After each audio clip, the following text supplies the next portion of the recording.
Leo Burnett, Director, Communications Authority, colleagues from the regulator, colleagues from the industry, and from the county government. I'd like to say we are all colleagues because, as we've heard yesterday, we are all working towards the same goal of making sure that our citizens have access to technology and the digital economy.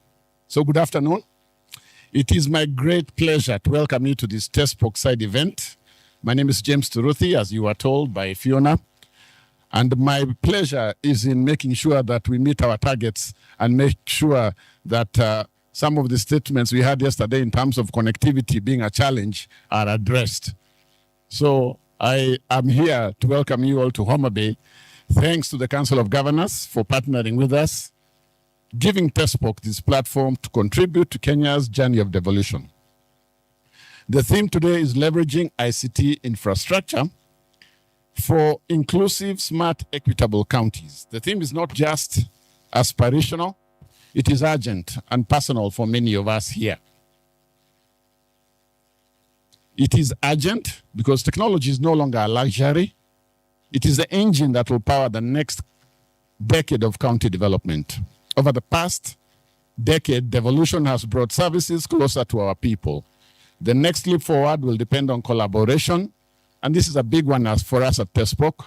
We are big on collaboration and partnerships. Working with counties hand in hand with service providers, public and private sector, pooling resources, and national and county governments aligning on a common vision. Digital infrastructure provided by many here is the backbone of an inclusive, smart Kenya. It can close the social economic divide, improve service delivery, enhance transparency, foster citizen participation, and create jobs. Create jobs and opportunities in every county. But it will only deliver these results if we strengthen our digital foundations together by expanding, one, reliable broadband to every ward, every village, deploying scalable and systems that talk to each other, systems for hospitals, systems for revenue.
So we've got, we used licensing instruments and universal service obligations to extend services.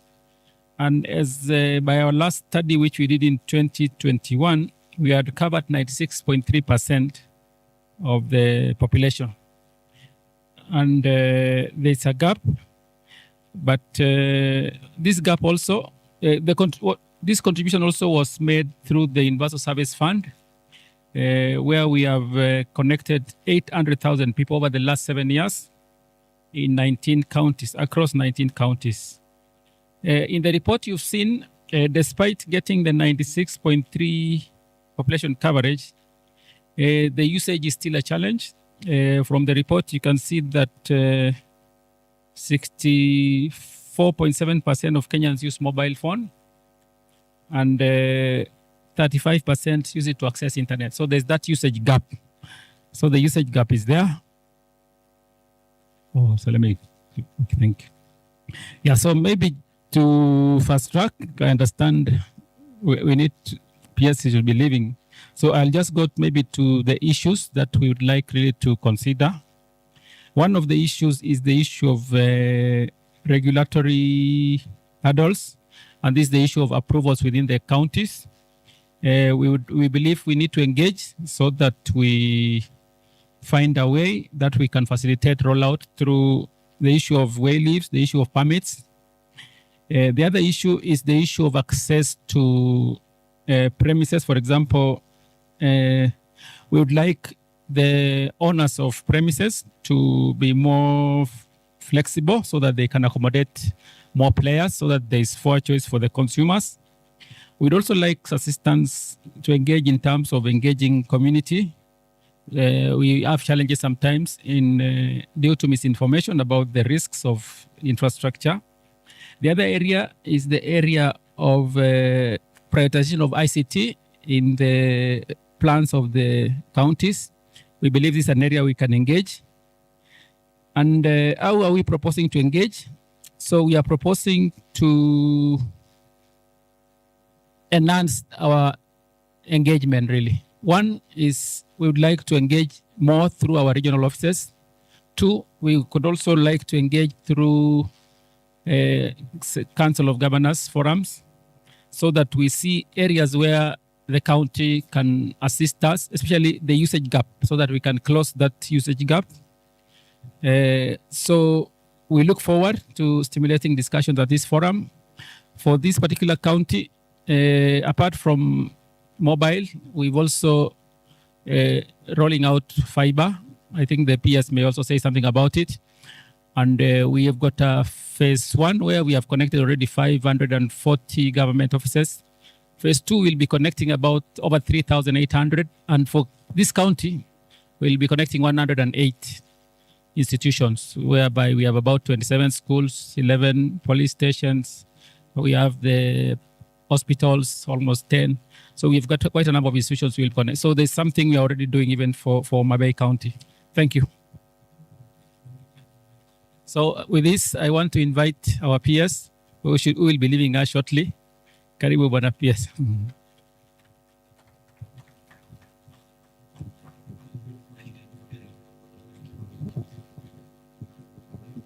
No, thank you. Good afternoon. I think I wouldn't take long because I think the speakers ahead of me have laid the ground. And I know I'm engaging ICT experts and professionals, so they tend to process information quickly, just like now in the new AI era. So, and they will actually pick repeats if there's any repeat. So really to acknowledge the chair of TESPOK, the CEO of TESPOK, who really are acquaintances. I think we've been industry players in my respective previous life. Also the rep for the Communications Authority, which in fact is an ICT sector regulator. My brother from the National Bureau of Statistics. And you'll see why statistics is important, because in fact AI, which is an IT-owned sort of thing, is actually driven by data, and data is statistics. So we're kind of Siamese twins between us and the guys at the Bureau, because we use their numbers to run anything else. And then once you got enough data, you got metadata, then machine learning, then everything else follows. So they really are the drivers of where technology is going.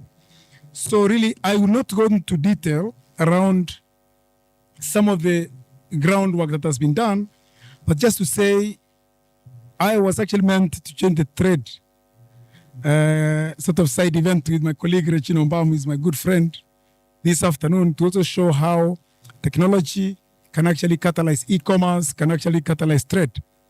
But once the guys at CA reached out to me last night, I defected. As you can see, I'm here, and Trade, I told her she's on her own. We can meet in Nairobi. So really going back to emphasize the importance of the digital side of our economy. Not that the trade is any less, but indeed, digital is a current, digital is a future. And I think my colleagues have laid the foundation. Our leaders, sort of dating back to President Kibaki days, coming out, that we realized Kenya does not have any minerals. As you know, we don't have any minerals. Kenya does not have much sort of natural resources. I think the biggest natural resources are our people. And now once technology came in, tech. And that's why really you've got your Silicon Savannah set in Kenya.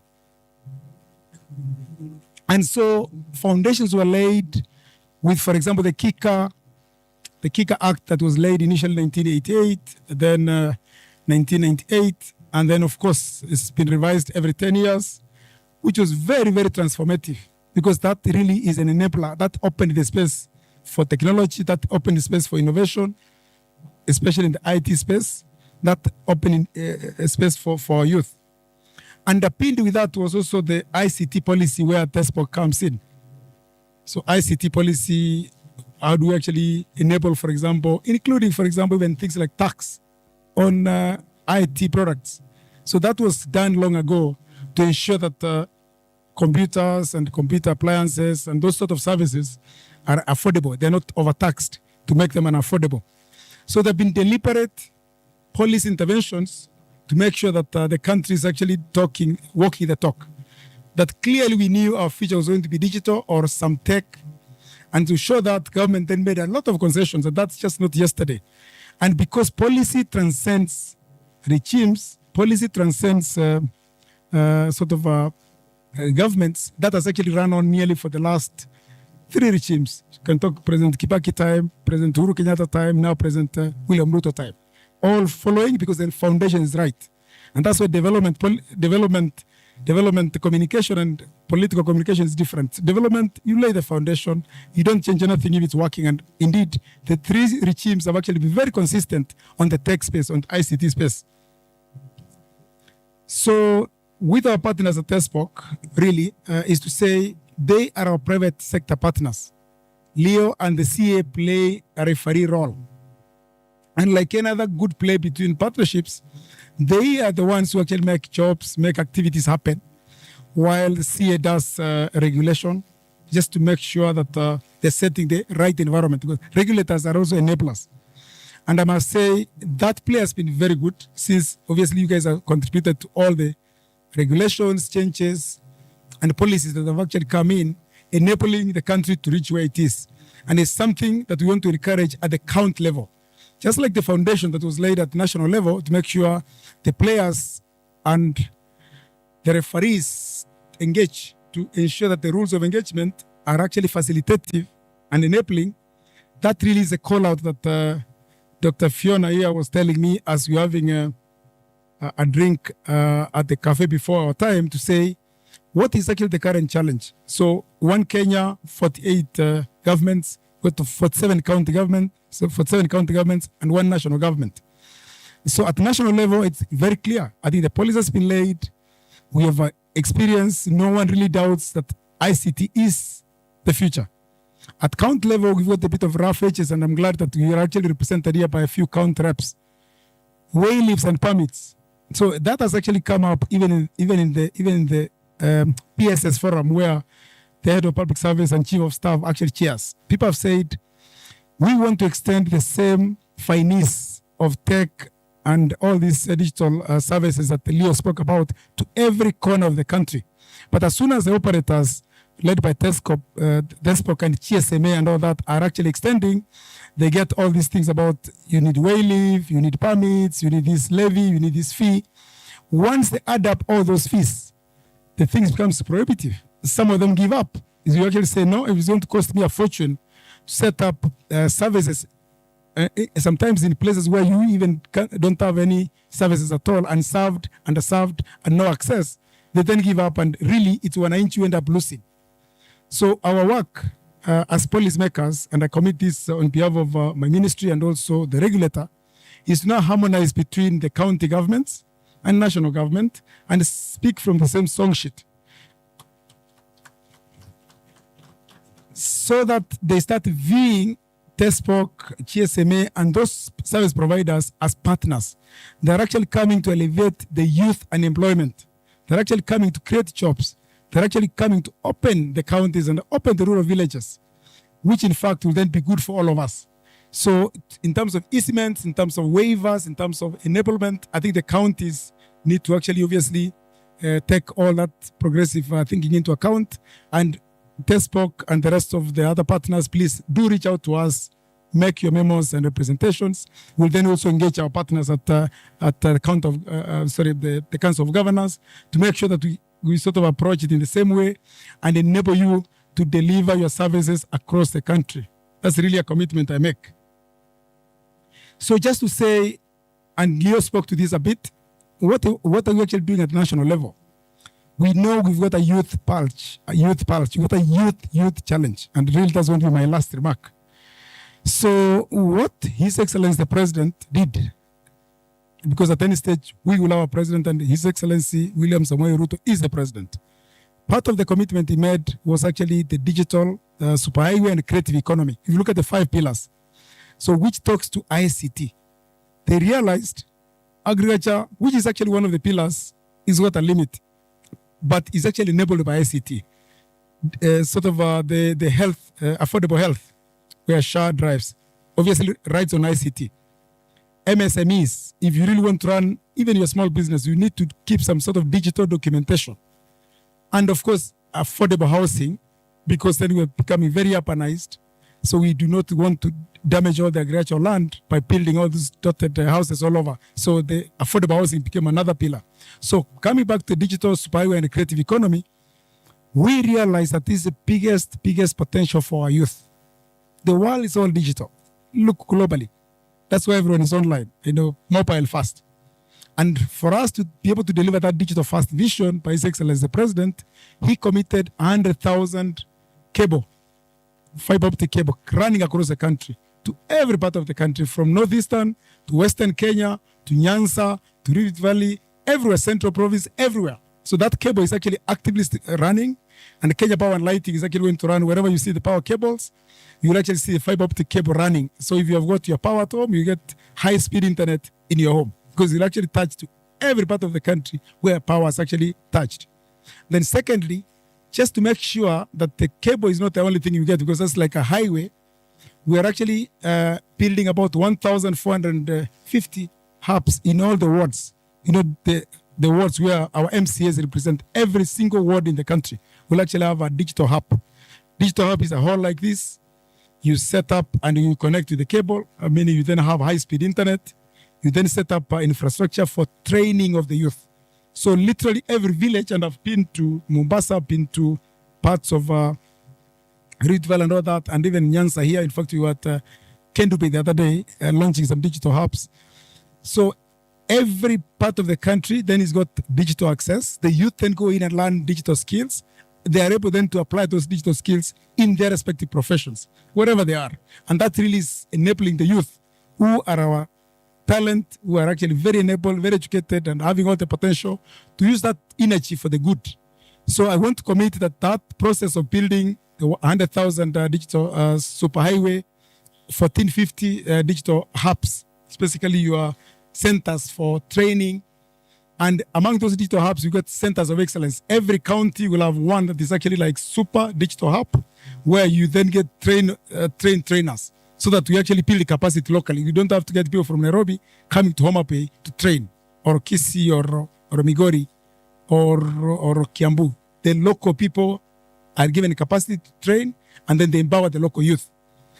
Those are some of the things that the government is actually doing to enable, because government is actually a facilitator. Government is here to enable, open doors, and give opportunities so that everyone else, with the private sector or public, have the same opportunity to thrive, to trade, to grow. So as I close, I want to say, TESPOK, I think you have a major role to play in this economy. If you look at where jobs being created, the biggest element, the biggest opportunity for creating jobs currently in Kenya is actually in IT space. Be it fintech, be it any of the sort of, including even data, including all this sort of programming, all these things, coding, all these things. Everything's actually now IT-led, because IT is an enabler. And I think if we facilitate some of the asks you're giving us, we're actually helping the country to deliver some of the solutions, especially among the youth, which we know is the biggest challenge. So I want to commit that we partner with you, and we're looking forward to many more of these engagements. And we're open. I mean, the government is an open society. We are open to receive any of your presentations, any of your ideas, any of your petitions. And our work is actually to ensure that we make your life easy and we enable by definitely delivering some of your expectations. With those few remarks, I want to thank you again and wish you good deliberations as you actually debate this very interesting discourse around ICT infrastructure as a core resource. I thank you. Thank you very much, PS. Before you step off stage, we have a small token of appreciation. And then I would request that the chair, TESPOK, and DG, National Bureau of Statistics, and Director Boruet, please step up on stage for a photo shoot with our PS.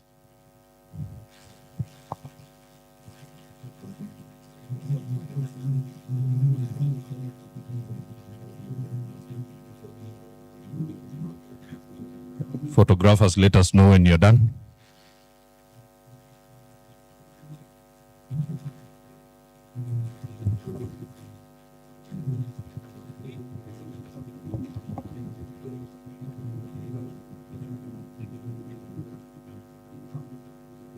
Thank you so much. Thank you, PS, for gracing this occasion.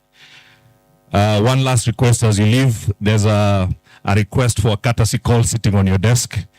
We'd be honored to meet you at the office and have a greater deliberation. Thank you so much. And without much further ado, we'd like to get into our panel session. Our moderator for this session will be Dr. Asonga. I'd like to welcome you on stage to invite your panelists and introduce them. Asante. Do you have enough seats and mics? Okay. So I'd like us to get into the panel on leveraging ICT infrastructure. And so to get us talking about this even further, I'm going to ask that the following come and join me on this stage. I will call on Mr. Ken Murage, who's currently Chief Technical Officer of Wananchi. Kindly, please come forward. Mr. John Omagwa, Chief Operations Officer of Mawingu. Mr. Lawrence Ochieng, Manager Planning and Design of Infrastructure at Soliton, Telmec. Daisy Ogola, Regulatory and Policy Manager at Safaricom.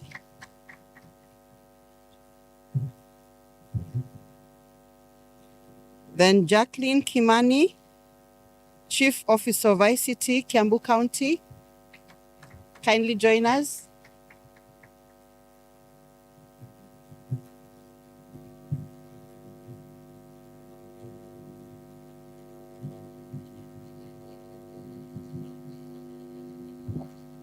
And to join this panel, I'm going to ask Mr. James Turuthi to come in his capacity as Chief Operations Officer, Frontier Optical Networks.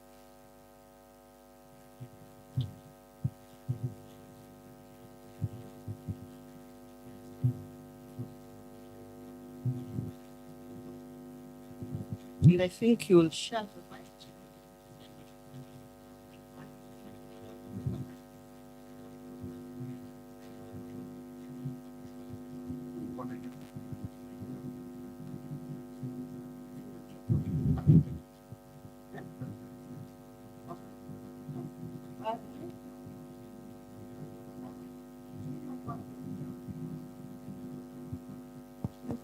Please join us.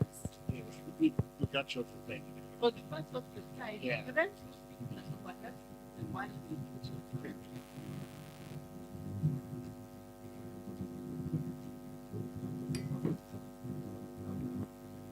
Let's have this conversation. Like I said,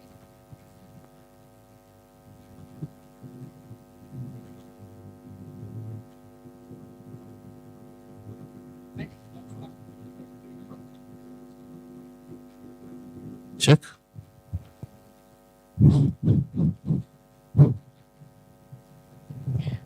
okay.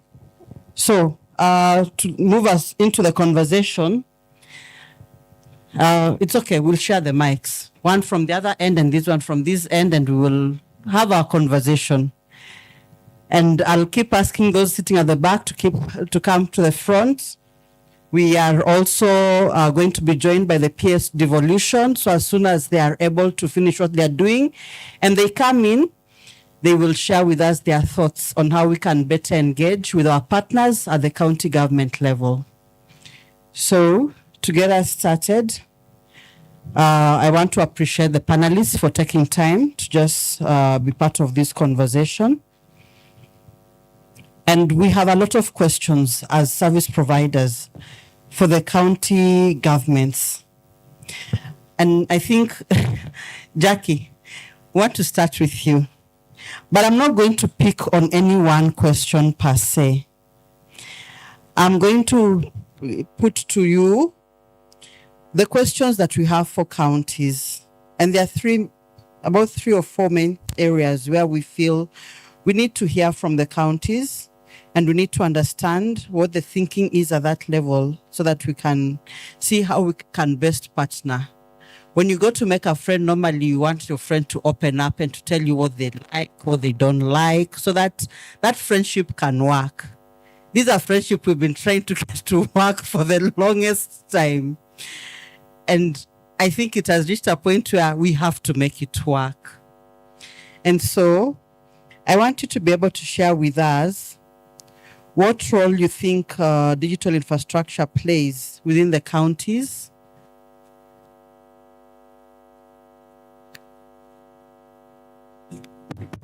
Is it relevant?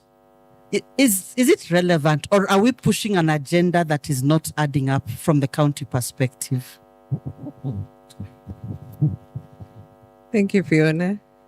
Should I do when you meet a friend?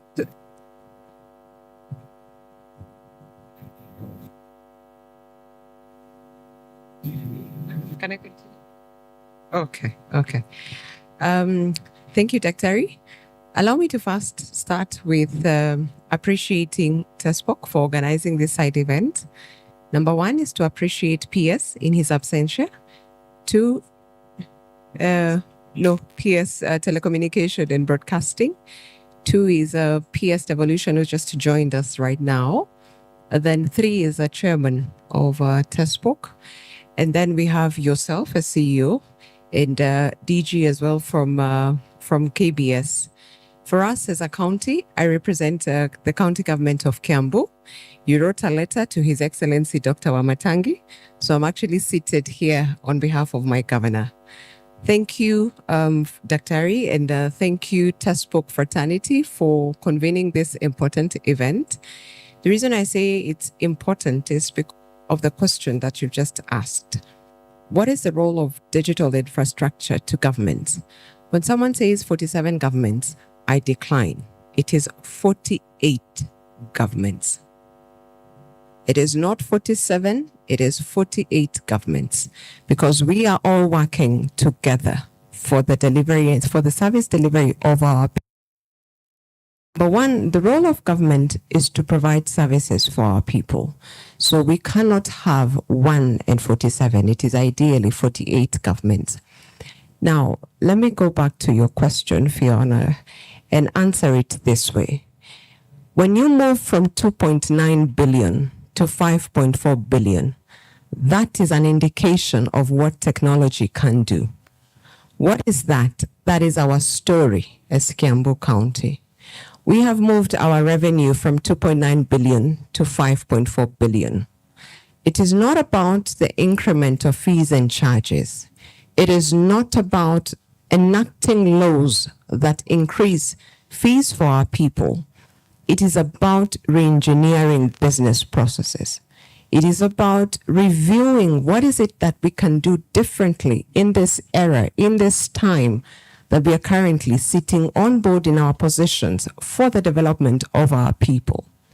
So when you talk technology in Kiambu, I would like to thank His Excellency Dr. Wamatangi, because technology for him is a heartbeat, because he understands what technology is about.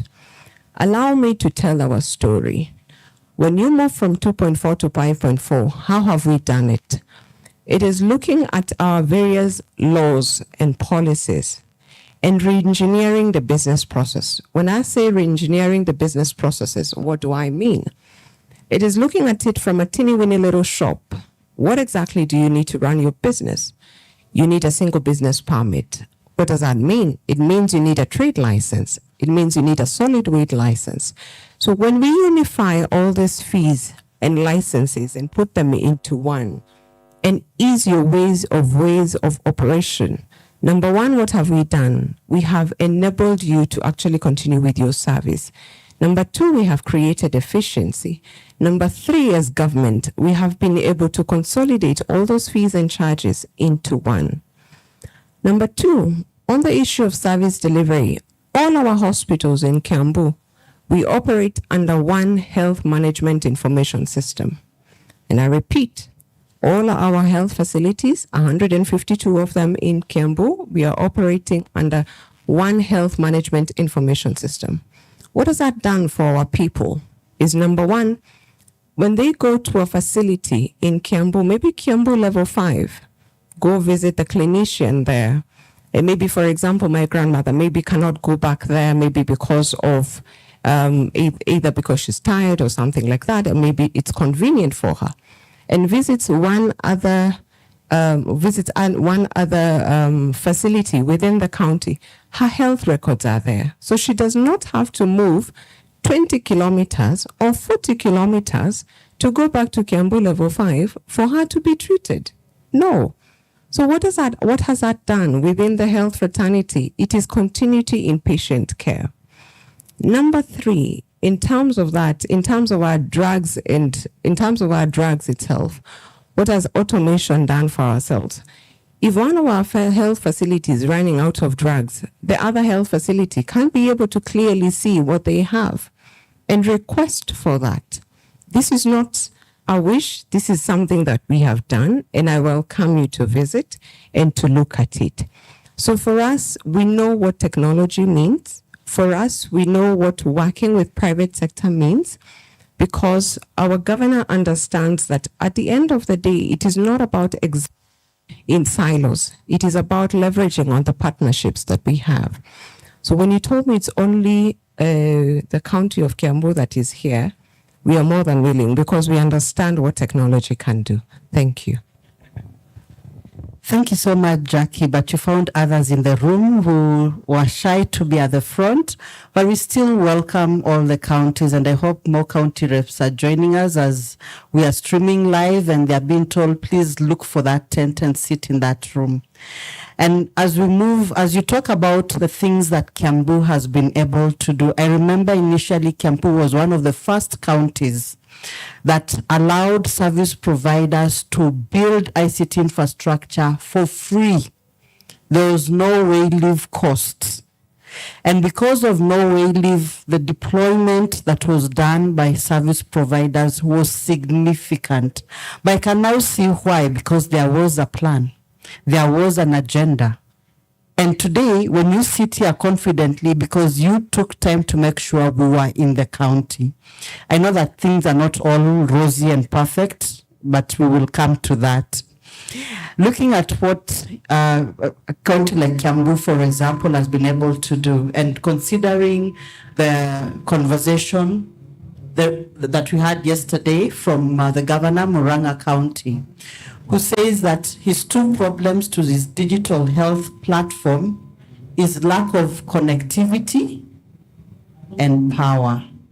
I would like to give this chance to Mr. James Turuthi to just talk about the infrastructure, what infrastructure needs to be put in place before we are ready to deploy ICT properly. What are the things that need to be put to the ground?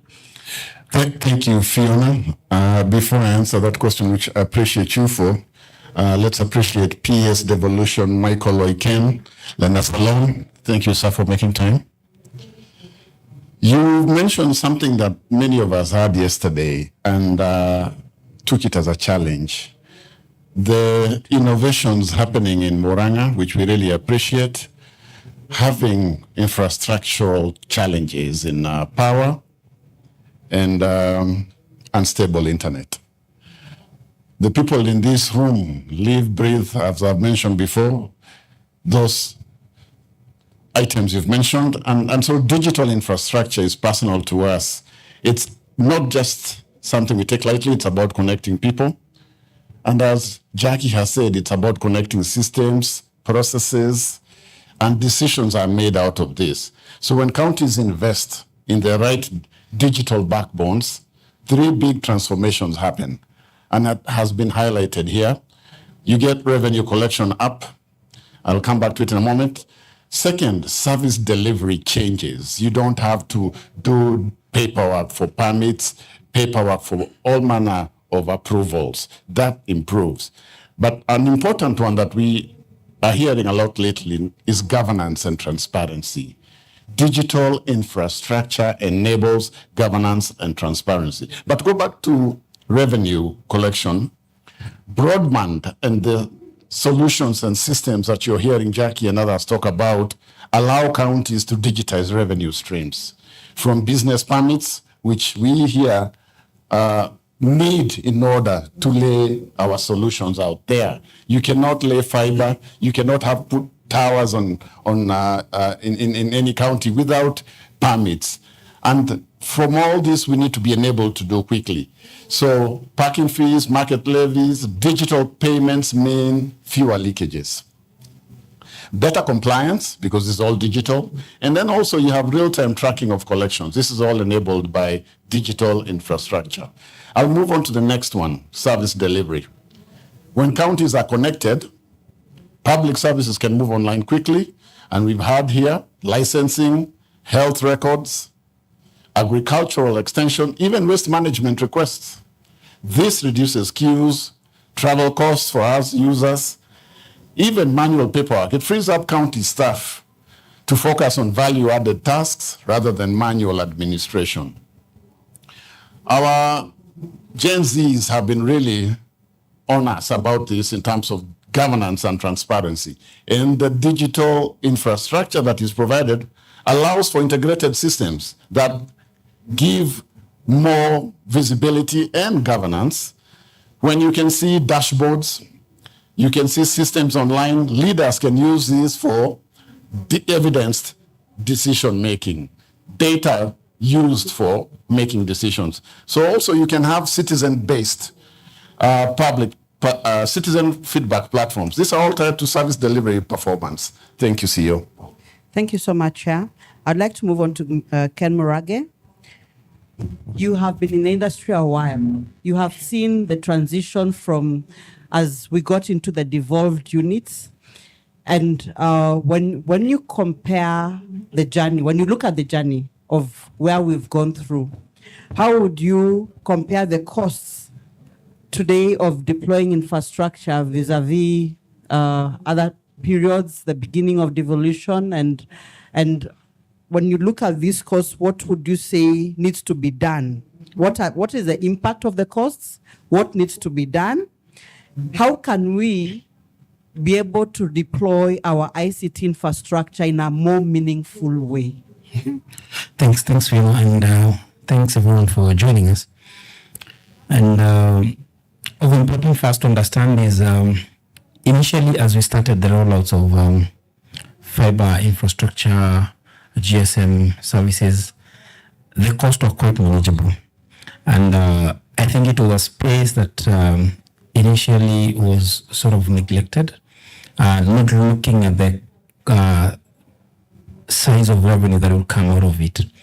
But as this industry has grown, it's gotten to a point where most of the institutions have looked at it as a cash cow, as a point at which, be it part of central government, be it the devolved functions, the counties, where people have taken advantage to take up costs up without checking up with the users or the operators. Case in point is counties that have come up one day, tell you the cost of putting up a pole is 50 bob, tomorrow it's 1,000 shillings. And you want to understand what is the rationale, and unfortunately you cannot do anything because the counties have gotten to a point where they have people who operate like, I can call them goons, because they will harass you on the road, they will carry your tools, they'll go lock them up, and before you even touch your tool is 5,000 shillings. Before you even start discussing, the guy does not understand why you're doing what you're doing. So there's some sort of misalignment between what the operators do and what the enforcement teams in the counties do, and not understanding what is the benefit of what we do to the people. I was giving an early example that it would really help in revenue collection as basic thing as getting a driving license. I could be driving from Homa Bay to Kisii, and at the point I realize that my driving license is expired, I should be able to stop on the side, renew it, take a screenshot, have it on the phone, and if the next policeman stops me, I'm able to show him, this is my license, just renewed. Okay, we should get the digital services to a point where they are generating revenue easy without having to compel people to do it. And one of the things that the digital services should do is to enable the counties and even the central government to basically generate revenue easy without having to push people to do it. Fiona. Thank you so much, Ken. A follow-up question to what you've said. So does that mean that we need to do some level of capacity building at the county level, or what would you suggest as a way forward? I think as an operator, and I'm glad that the PS devolution is here, one of the things we need to look at is how do we standardize some of this permit cost to a level that is manageable. We have a lot of small operators. Safaricom, Mwananchi could afford the cost of permit, which is true. But we have quite smaller operators who either handling smaller regions and they cannot afford those cost of permits. You'll give Safaricom 100 million, tomorrow walikula 100 billion, return watalipa. Then we'll go down to an operator. It's not even... Safaricom is not agreeing to that statement. We'll have an operator who's making, 2 billion, 3 million. He has a small workforce, and he has to match the sort of permit levels we're talking about as the bigger players. But we need to get to a point where the level is balanced, but not more so as the operator level, but at the county level. We have a county, and I'll not be afraid to say it, Mombasa County will give me a ridiculous bill, and because I don't have an option, I have to go negotiate, find Fiona, we go fight, and do everything we need to do. We'll fight on the WhatsApp groups until we get to a point where the rate is affordable. Then we have very good counties. Nakuru is really okay. You go to some counties, Kiambu, Yotongea Badai. The pain is real. I know all your officers by name, their phone numbers, everything. Why? Because it's not the easiest to do it. Okay? And it's that point where I want you to really come in as counties. Let's work together. If possible, if the government's dream is to give us 100,000 kilometers, and I heard the other day it's 100,000 institutions connected. As operators, what do we need to do to get you to 80,000, 50,000, 20,000 without having the government to put in that cost? And then that remaining infrastructure, can it be put in areas that are needy? I know places like Marsabit, I know places like Makueni, I know places like Lamu, where before those guys can get to a point of downloading a movie or listening to a YouTube video is a whole lot of a story. Then can those resources be taken there? But at this point, can the counties come to the level where do you want us to give you services to even help you? We're ready to connect Kiambu hospitals for free so that those services can be given to the people, so that we are not only collecting revenue, but also giving back to the people. Yeah. Thank you, Ken, for that follow-up response. I'd like to ask John, how do you think that the counties need to support our initiatives, because I think one of the challenges that has been there, actually what we've observed as TESPOK, is that when they find you're sharing infrastructure with as infrastructure owners, we've seen it in Nairobi County, the fight between Kenya Power and the county becomes a fight of service providers who have nothing to do with that agreement. What do you think the counties need to do to support our infrastructure sharing initiatives? Thank you, Fiona. I think a good discussion where we want to see infrastructure sharing being the way going forward. I've seen my partners from American Towers here who have even enabled co-locations in terms of towers. Otherwise, we would be building towers left and right for the same purpose. When I was driving from Rongo to here, I saw 5 cables on the road coming down. So I'm assuming if there were 30 service providers coming to Homa Bay, what will be the aesthetic of that road look like? You've seen in one corner, you have 18 poles just because there are 18 service providers. Do you want to see our towns looking like that? No.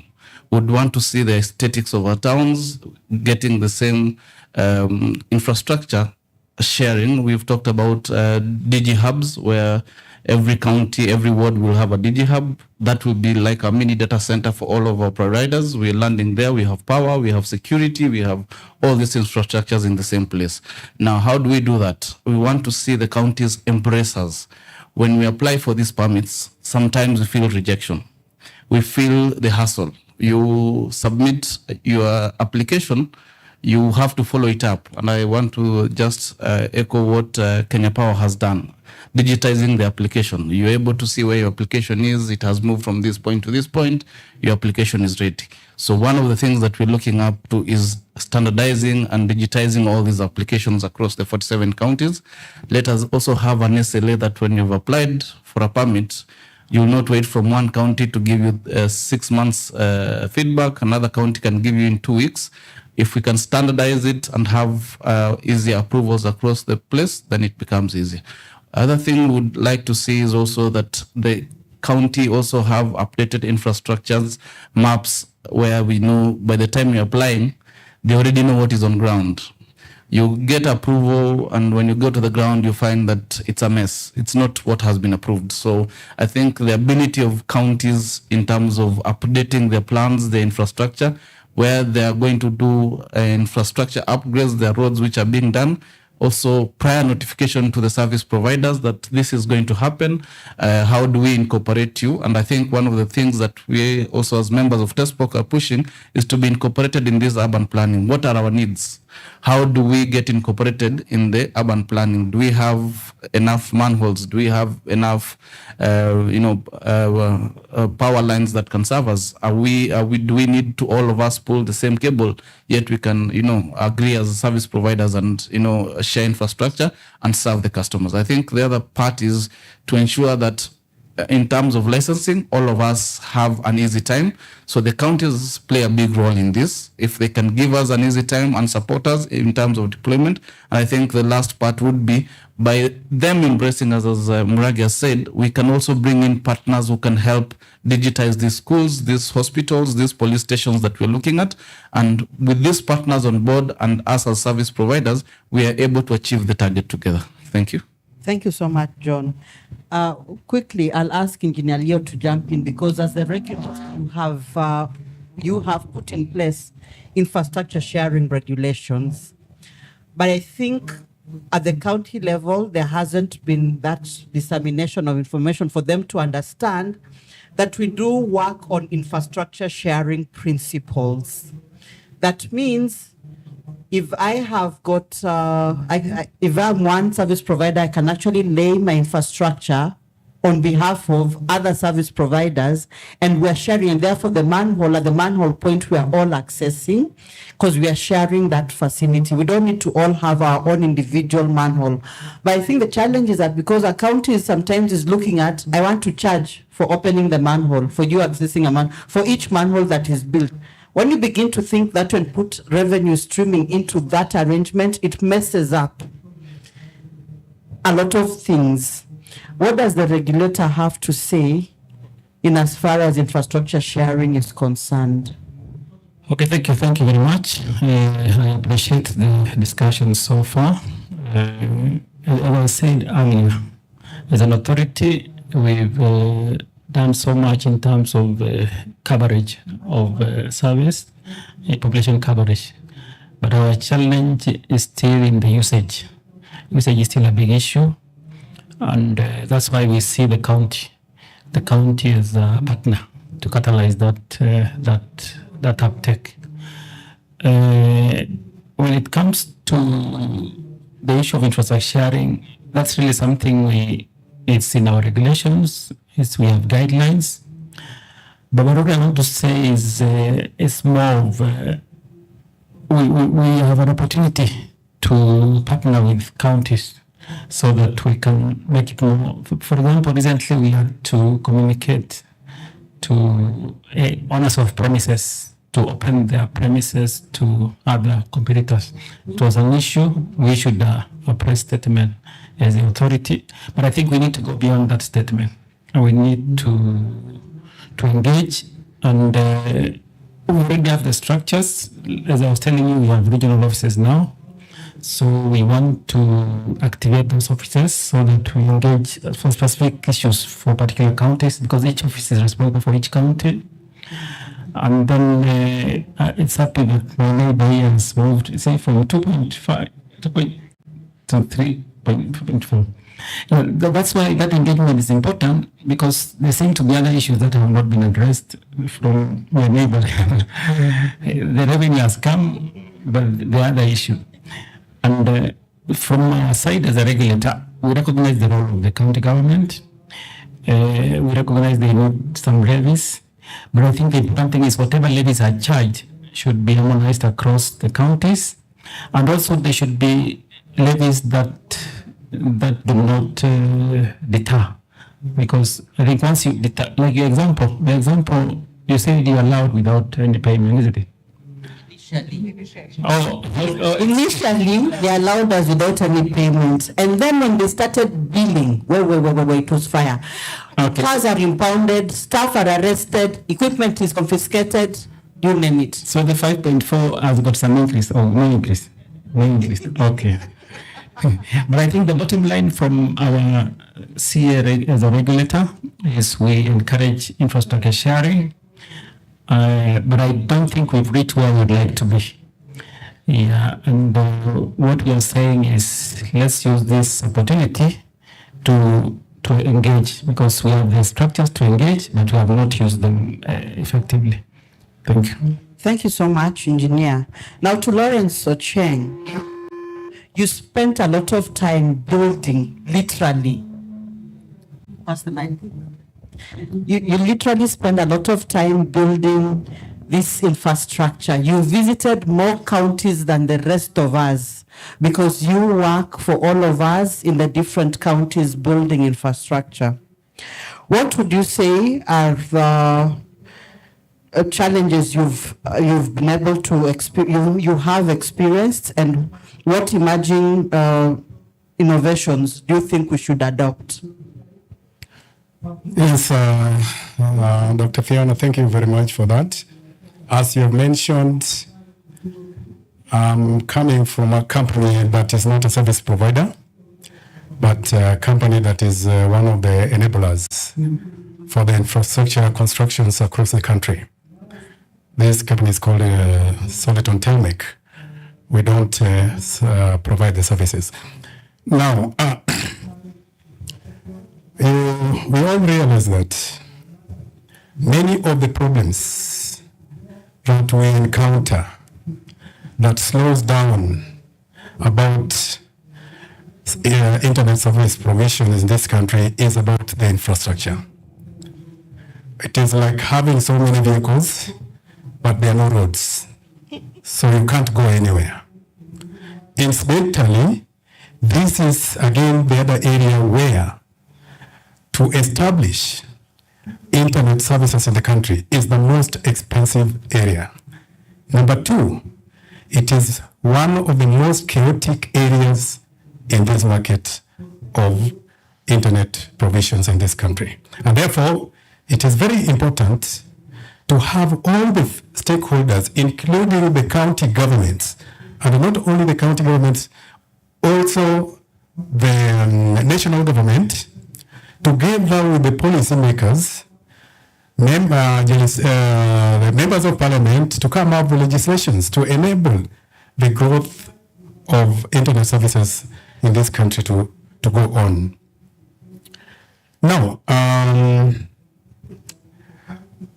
again, the county should also welcome the engagement with all participants in this market, because there could be some areas that they don't know, and they will only detect areas where they can benefit by sitting down with the other stakeholders, sharing opinions, and making the environment becoming easy for everybody to enable the country to grow in terms of service provisions. The national government has come in as one of those participants in the infrastructure provisioning, but the national government has a limitation. They cannot go beyond that. They can provide the backbones of the infrastructure and the hubs, the main hubs at the county levels, different areas of the county level, but they cannot go beyond that.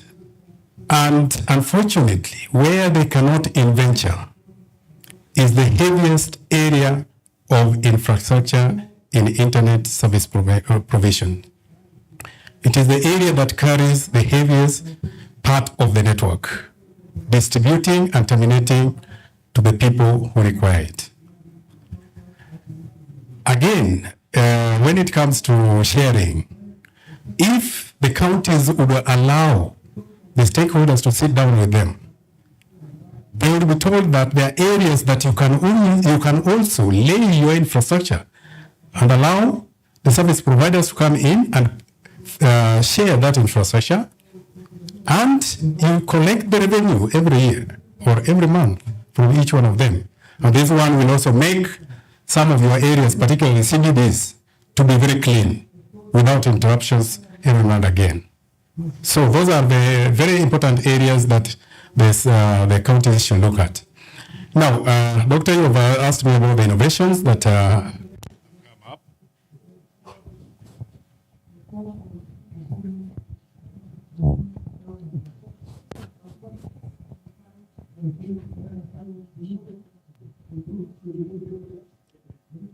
Yes, these are the methodologies for providing the infrastructure in the telecommunication networks.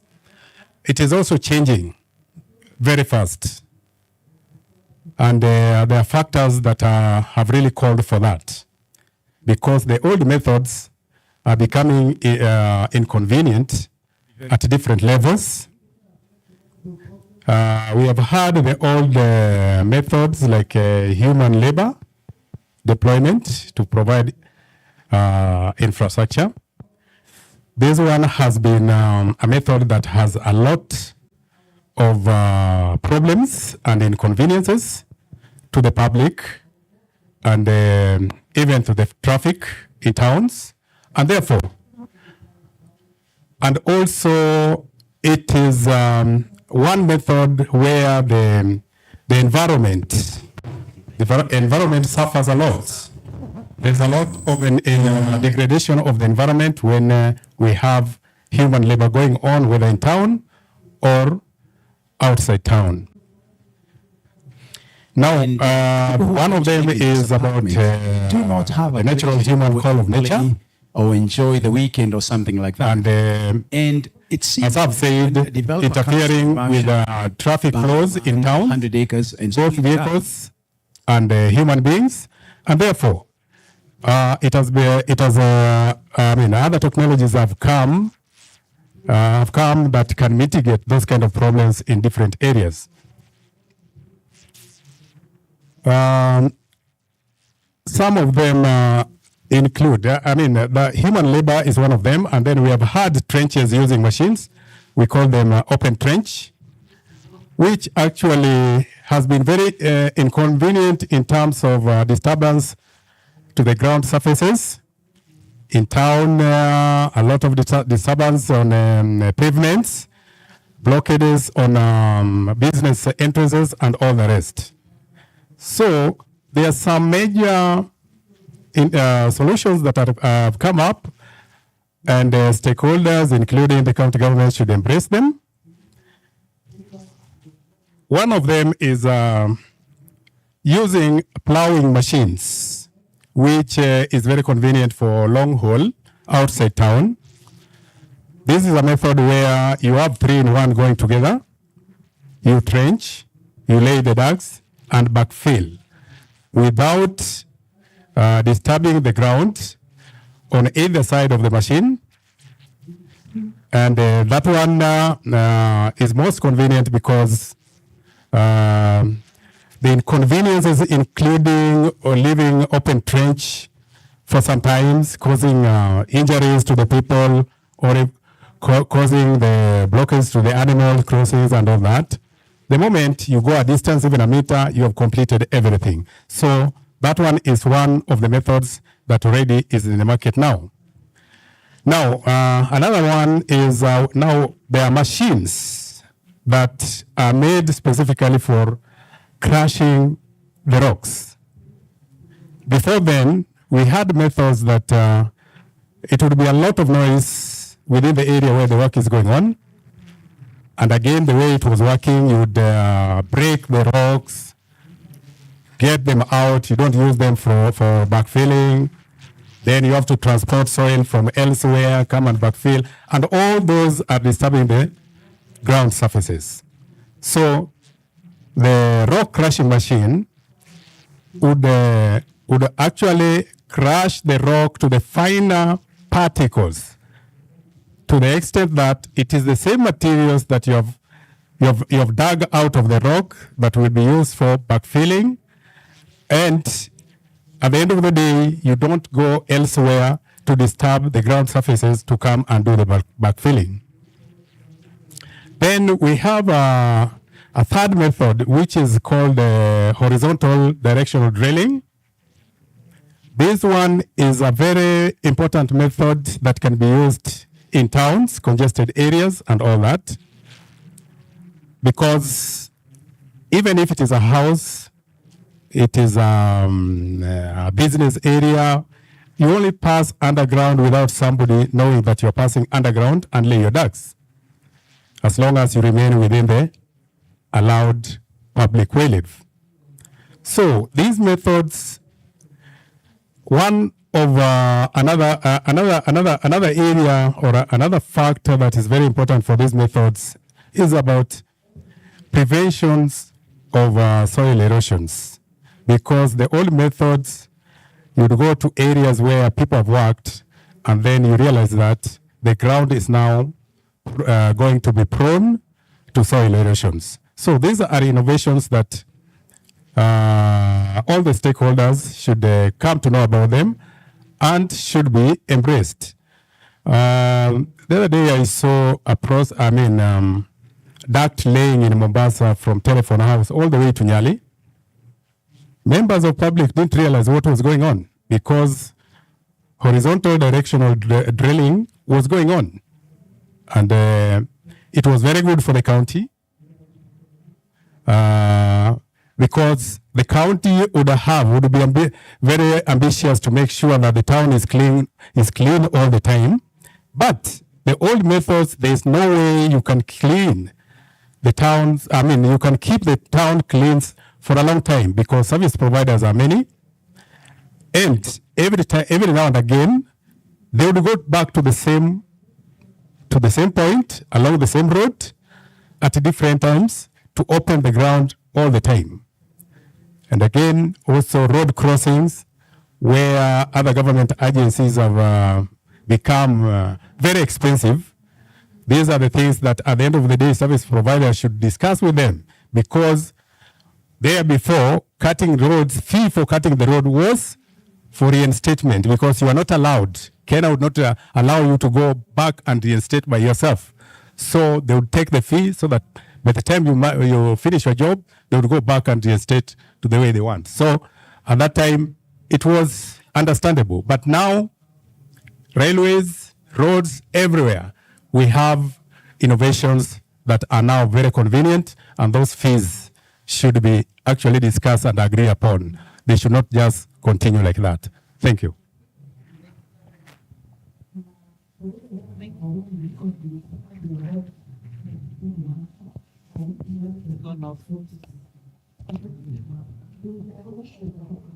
Thank you so much. Thank you, Lawrence. I think you've gone into an interesting part of the conversation, and it takes us back to what PS Isaboke said earlier before he left. We need to be able to recognize that the ICT agenda is being driven at the national level. There's an ICT policy. As you're talking, think of the national ICT policy that looks to connect every Kenyan. It does not break down into counties and all. It just brings connectivity, you know.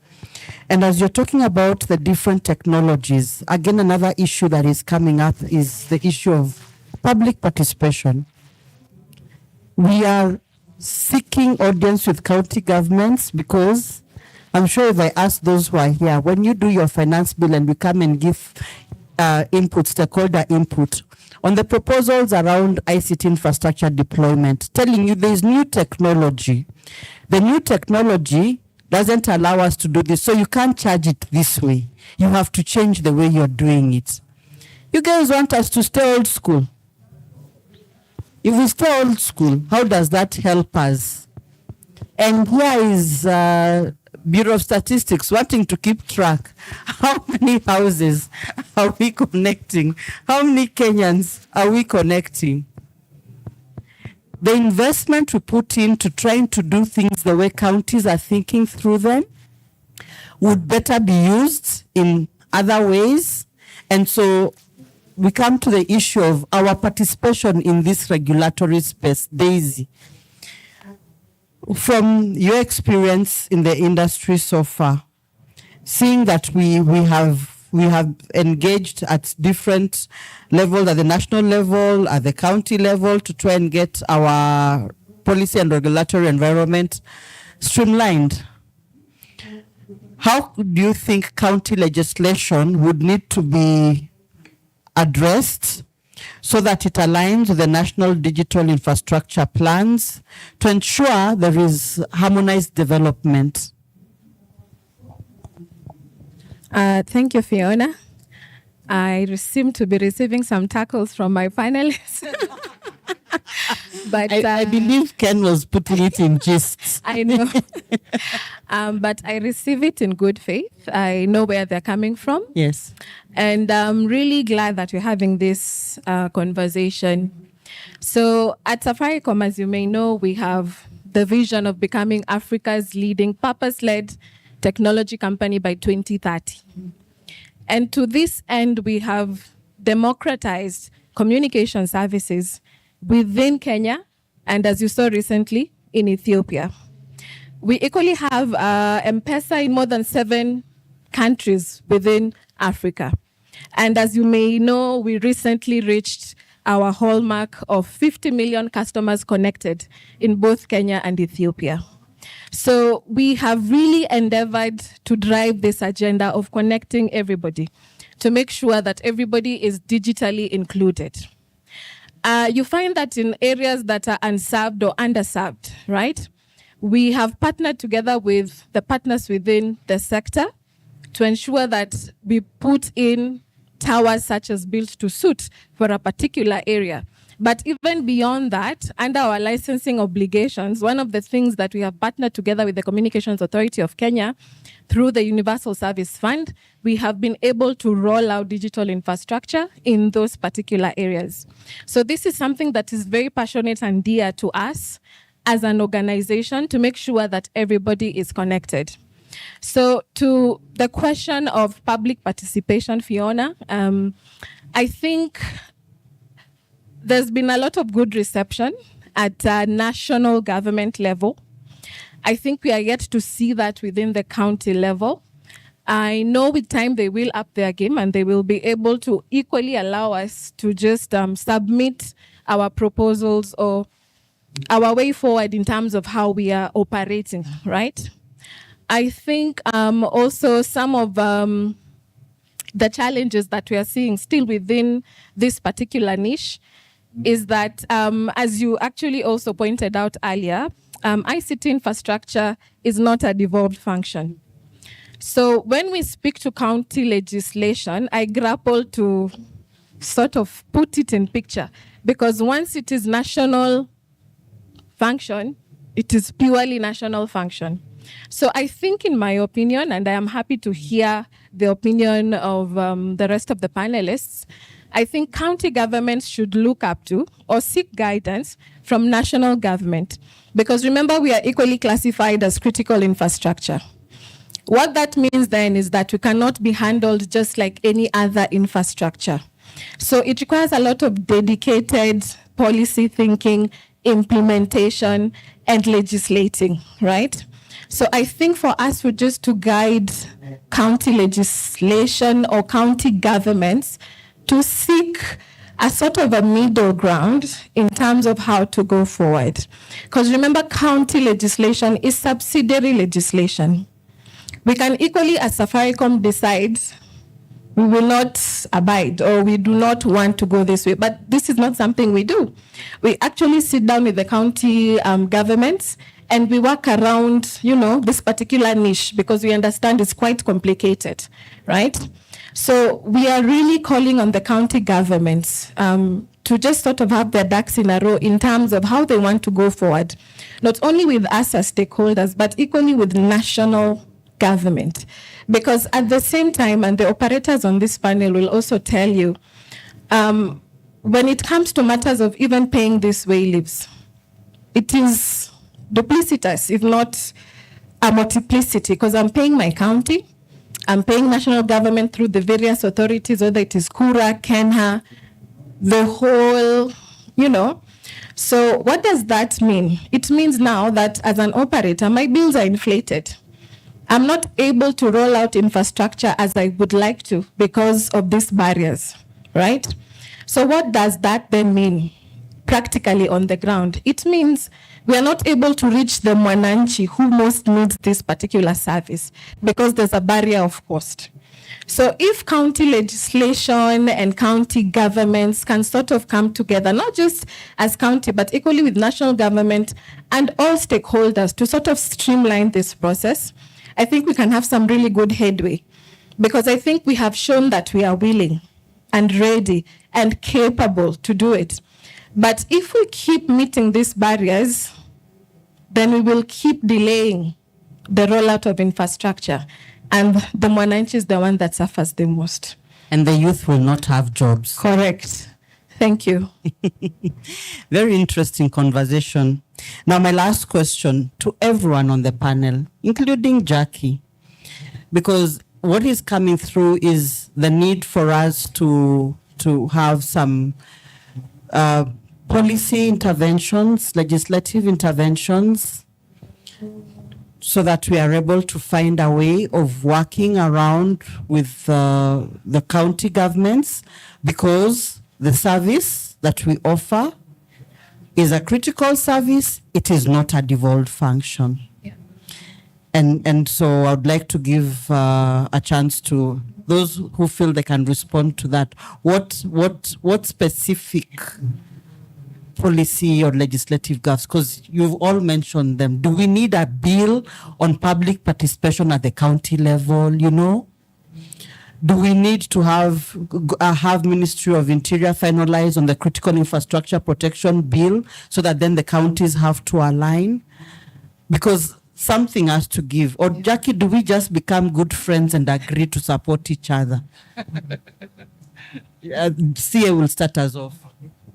Thank you. Thank you very much for the discussion so far. I think from where I sit, really, I want to say we have the regulations in place. We have the policy in place.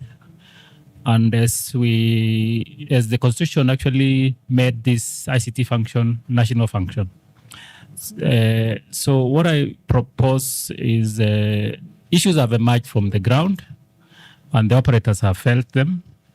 I think the way forward is for those issues to be packaged, and then we can engage the the county governments, because the county governments also can make subsidiary legislation, but I think that should be aligned now to the national objective, because we are all there to get the same objective. So I think it's a matter of conversation. Yeah, I don't believe we need another law. I believe the laws we have are adequate. Of course, the critical is important. I think it's ongoing. But in terms of ICT, because we had the same challenge, I remember when in broadcasting, remember every county wanted to start a broadcasting station. But we had an engagement with county governments, and eventually it was actually realized that broadcasting is a national function. So county governments are actually developing content now. So in fact, they develop content, and then the content is carried by the stations, KBC and any other station. So this conversation we had, and we resolved that one very amicably. So what I believe for this one, let the operators crystallize the issues, rob in the regulator, rob in the ministry, and then we engage the county governments, because I'm sure the county governments, given the example of you have a champion here from Kiambu who will be with us, you've seen the benefits of facilitating rollout. Thank you.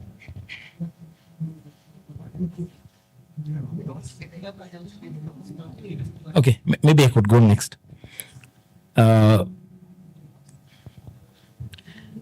What's the way forward? And I remember we had similar sittings with former CS Owalo, and Owalo gave us a promise that well leaves and permits will be free. I don't know if anyone remembers that. He promised us well leaves and permits should be free. Why?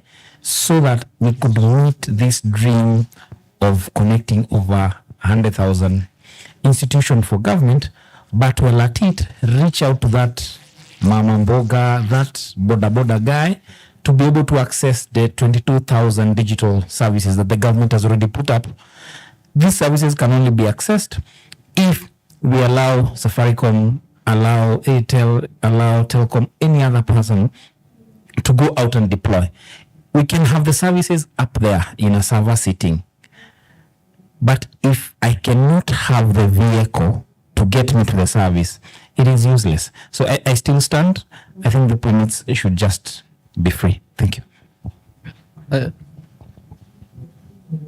Check. Oh, you can go ahead. Hello? Yeah. I think for me, the language that we need to repeat loud and clear is that this is not a devolved function. If it can go down to the counties to understand this, so that they work with us, that we are dealing with one entity, so that we don't multiply and repeat our efforts, I think that is the most critical support that we need. And I think we might not need them to be free per se, but let them enable us to connect the customer at the end. So, All right. I think I'd like to echo what the panelists have said, but even more to that, I think we've seen some really good faith from other counties, such as Marakwet and Uasin Gishu, who've given us actually waiver to roll out infrastructure because they understand the impact in terms of what that does to the populations, right? So I think if other counties can try and mirror that, then I think this will no longer be a conversation of if, but when, you know? So I think for the county governments in the house, if they can try and just mirror that, I know not all might be able to give a waiver, but at least they can be reasonable in terms of now how we move forward. That would really help in terms of the rollout of the infrastructure. Yes, thank you. Thank you very much. I'd like to try something different and maybe see with Daktari here, DG, Kenya National Bureau of Statistics, in areas like Marakwet, where we've had collaboration, and thanks to working with CA, there's been areas where we are seeing these policies and regulations are bearing fruit. If we can do a study and show in areas where there's good engagement and this non-tariff if you will, barriers are removed, this has been the impact. You know, when you show someone that type of data, they are willing to sit back and say, oh, okay, this is good. So I say maybe in the 12 years of devolution, there have been many activities. Maybe we do something different. These studies that we can work with Kenya National Bureau of Statistics and CA, and we show where we are being enabled to lay digital infrastructure. This is the impact. And Madam Kimani, that we can work with you too. 2.4 billion to 5.4 is a big deal. But let's get that type of information out there to the governors. And this is really the impact it has. And I think they'll be willing to listen. But again, I'd like us to collaborate, partner with TESPOK, CA, and see these governors. And I'm sure they'll be willing to listen, as Engineer Leo has told us. I think I'm going to suggest something that is a little bit different.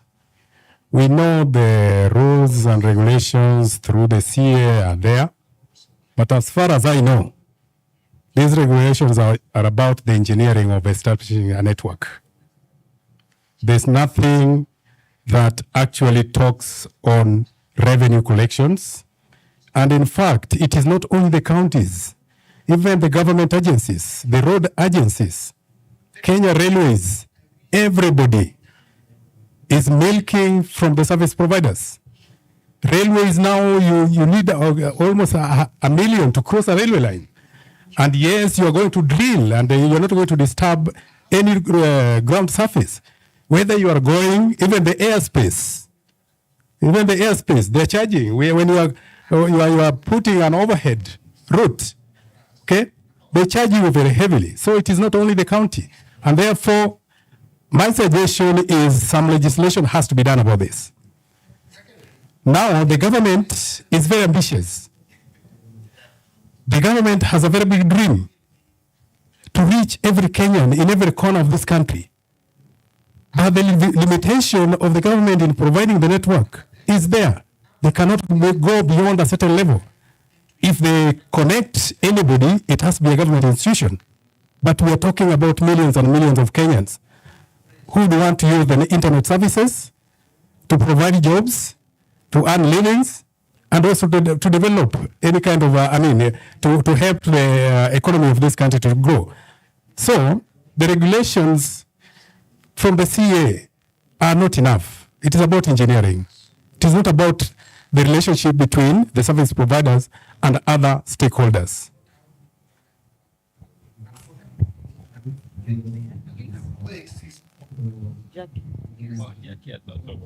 Yes, DJ. Now, allow me to speak on behalf of Kiambu. And I like what Chairman said. Initially, yes, we can see the power and the potential of welcoming the service providers on board, right? Right now, we currently have more than 150 young people in Kiambu who have laid more than 300 kilometers of fiber. And this you're talking about in our markets, and I'm sure Mr. Murage knows about that. We're talking about our markets, our houses, and all that.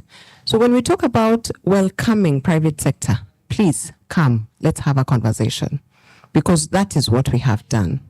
Secondly, the issue to do with way leaves and asking, when Mr. Murage asked about having the permits to be free, maybe allow me to say no on that. Because why am I saying no on that? What does 5.4 translate to? Let's translate the 5.4. The 5.4, which ideally is what our citizens are paying, they're paying for services. What does that mean? It means that we have, from the 5.4, we have done 312 ECD centers within 2 years. We have done more than 10,000 enabled our women with distribution of fertilizers and farm input. What does that mean? It means you're making people have more in their pockets. It means you're improving livelihoods. It means at the end of the day, the money that they would have actually spent on extra thing, they're bringing fiber to their homes. All right? Number 3, we have improved our level of service delivery in terms of our hospitals Okay. Number 4, when you look at it now in terms of our road network as well, that we've been able to do. So when you say it's going to be free, that means at the end of the day, you're depriving the citizens of this country in that particular county to get services. So let's not look at it as a free service. I don't believe in free. Let's talk about it in terms of where can we meet? Where is our middle ground? Okay. Now, as I conclude, what have we done as a county government? I like what CA does with regards to the categorizations of the tiers of the people that needs to come on board. Mr. Murage talked about the big players, and Daisy, I'm not looking at you. Being able to afford the amount of money for laying fiber. Okay, I'm not looking at you. But what we've actually done is that we've sat with our young people. Okay, and we've said, can we mirror what CA has? All right. In our next finance bill, when we're doing public participation, you will see that tier in there. Why am I saying that confidently? Is because I lead the ICT department in Campbell. So when we had a conversation with our young people, we said our wayleaves was 100 shillings per kilometer, but we have reduced that to 90% with 90%. So we're talking about between 10 to 20%. We're actually talking about 10 to 20. What does that mean? It's enabling more young people to come on board to lay their fiber. Whatever they're giving us is what we are able to do as government. Okay? So when we talk about half, let's not talk about half. Let's not talk about having free things. Let's talk about meeting at the table and having a conversation in terms of this is what CA is doing, this is what national government is doing. Fiona, as I conclude, ICT ideally is a critical infrastructure. I love the mining and oil and gas industry. Technology is driven by extractive sector. True or false? 60% of what we have in this country, actually Africa, ideally, is going to drive technology in Africa. We have the biggest, number 5, in the country, ideally in the world, sitting in Kwale County. Our Colton, ideally, from Meru, is driving the technology in this country, okay? What you have on your phone is technology, is ideally mining. So when we talk about technology, let's also think about it in terms of what are the critical minerals that we have in this country. Allow me to leave it at that, because critical minerals drive critical infrastructure. Critical infrastructure in this case, what is it? It is ICT. What do we have? We have that in this country. We have that in this county. And a few kilometers, like two hours drive from here, what do we have? We have gold in Migori County, which ideally is funneling the ICT. So thank you very much. Thank you. Thank you, Jackie, for just highlighting all that and letting us realize how challenged we are on the value addition side of things.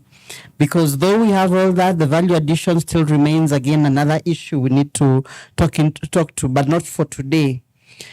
So with that said and done, I want to open up to a conversation. And before I do that, you will allow me to recognize the presence of PS Devolution, Michael Lenasolan. And I want you, having listened to our conversation, I'm going to ask you to please come forward and give us your remarks so that as we have now opened up the floor to a conversation, it includes PS Isaboka's comments. It includes your comments and your views as well.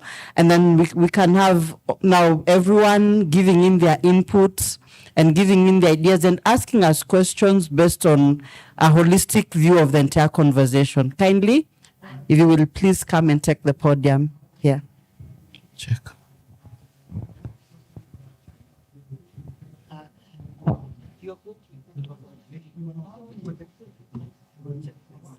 All right. Okay. Thanks.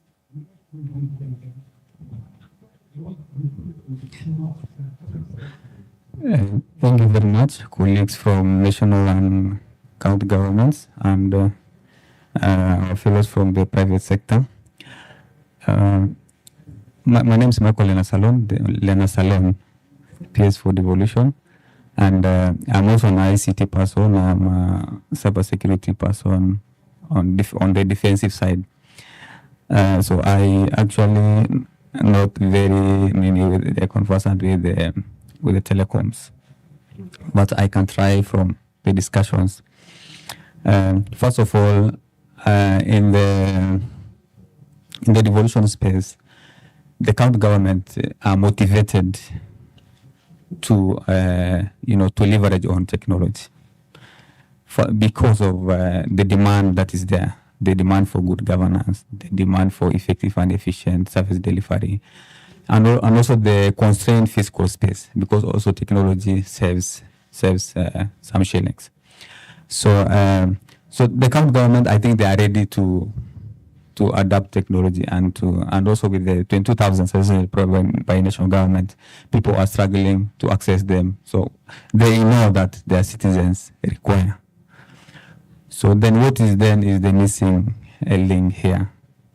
With the deployment of infrastructure from the private sector is profit driven. So you are trying to look at your margins, what you are losing in the way live, and maybe also what you are losing in the remote connectivity of in the ISPs, in the internet, and then imagine all those and trying to know where you are. So how then can you advise the county government? So first of all, we will propose technical assistance. The entire stakeholders should have a conversation so that we can have a technical assistance aspect, because I don't even think the county government understand the role of the national as far as the ICT, the specifics. The legislation at the county government should understand. So as part of your CSR, you can do a technical assistance aspect and also have a conversation at the national government level with the ICT authority and the telecommunications, so that we can have a harmonized way of assisting our people. I'll give an example. We design programs to support county governments. National government also designs other telecommunication department. They also design programs. Then what is your input in these programs, so that when you go to the ground, you are also sorted? So those are and then also there's a conversation on the devolved functions. That one will also affect, in the fullness of time, the permits, because if there will be no Kera Road or Kura Road, there will be a county road. Then maybe when you will reduce those many duplication, as you have said. Thank you.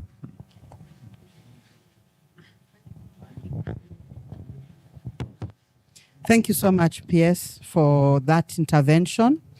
Alan, I need you walking down, passing on the mic. So anyone who has something to contribute, or a question, or any feedback, this is the time for that, because we want to have this conversation. Remember, conversation, discussion is not us giving a lecture. It's we've said, you say, we'll answer back what we can. Kama hatujui.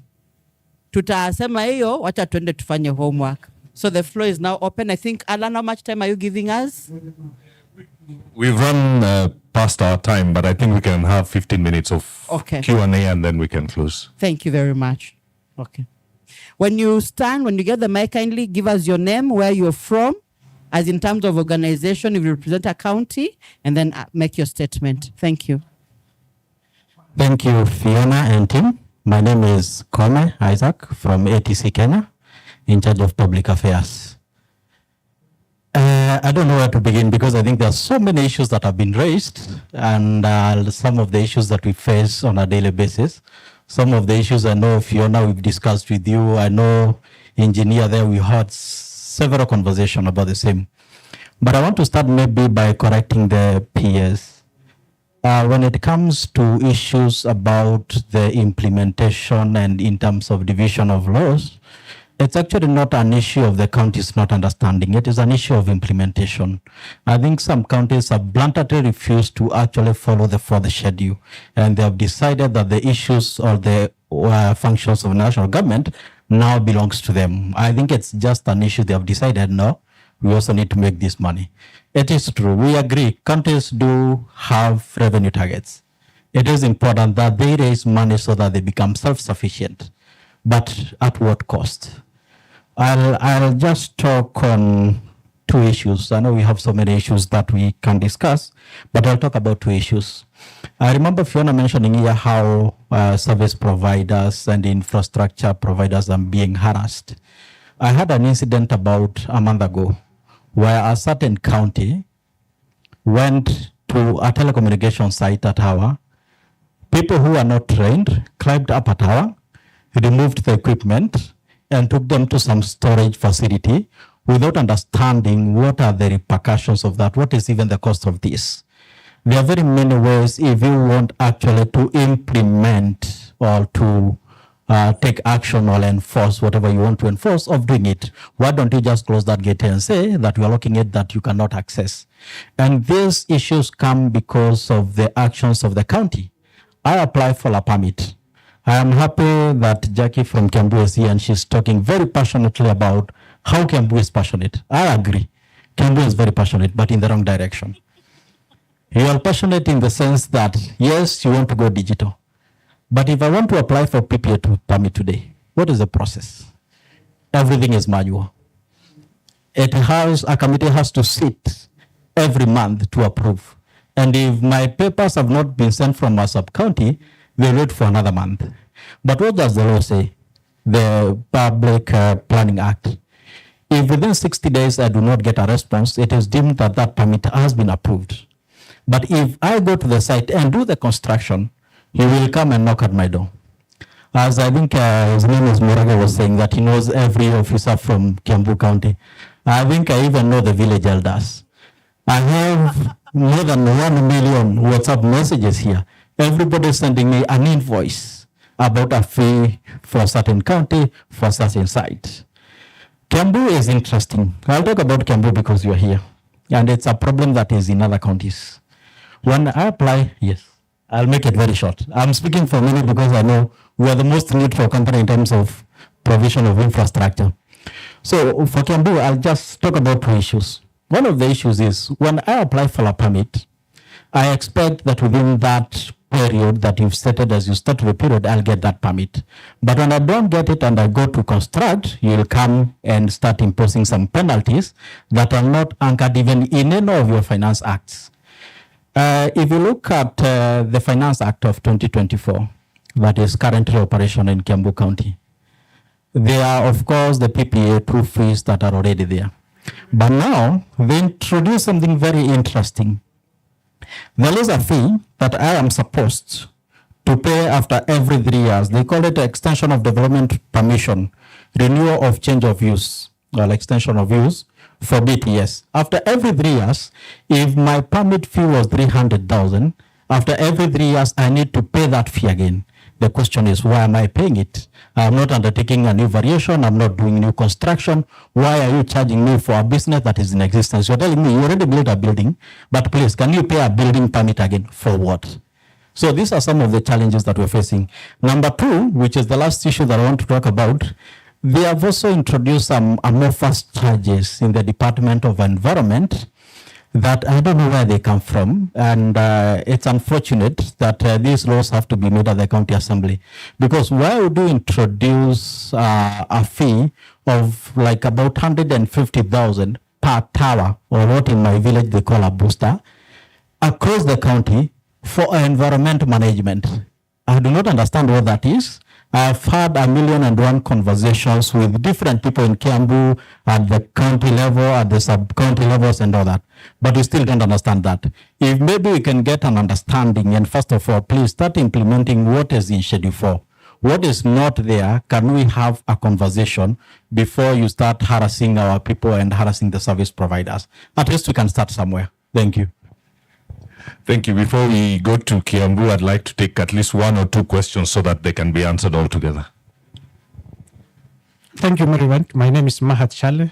I am the Secretary, Devolution and Intergovernmental Relations, State Department for Devolution. The PS is my boss. From a devolution perspective or from a solution perspective, I will recommend that we deal with matters intergovernmental relations, and intergovernmental sector forums is a venue to address most of the intergovernmental issues that have been raised as challenges. We can convene. If we get this information packaged well, we can convene an intergovernmental sector forum involving all the players from the county governments and national governments. Then you can have conversation.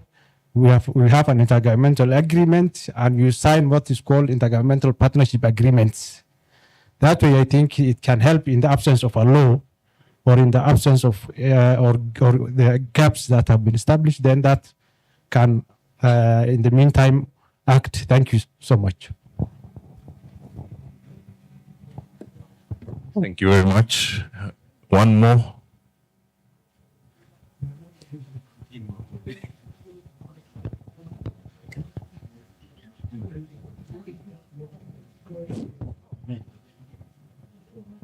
My name is Joseph Kibiwot, and I work for Paratas Group.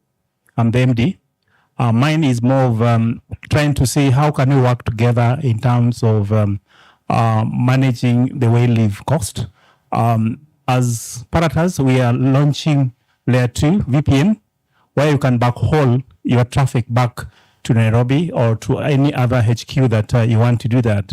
And that gives you the headache of way lives, sorry to say so, but it can give you a very quick solution to get into connectivity across the counties. And the next one is more of the counties that you're trying to connect the schools, the hospitals, with the remote areas where the infrastructure cost is very expensive.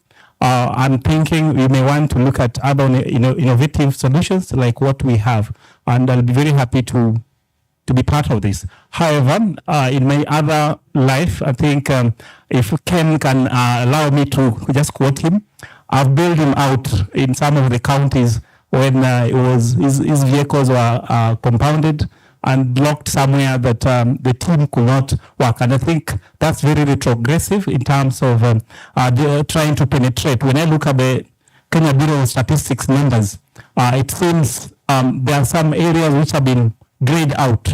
I've just picked a few counties like Marsabit, Samburu and the rest that we need connectivity in those areas. And the conversation that was there earlier was, can it be free? I know some of us were like, it should not be free. But how do we increase penetration in the internet usage in those areas? Thank you.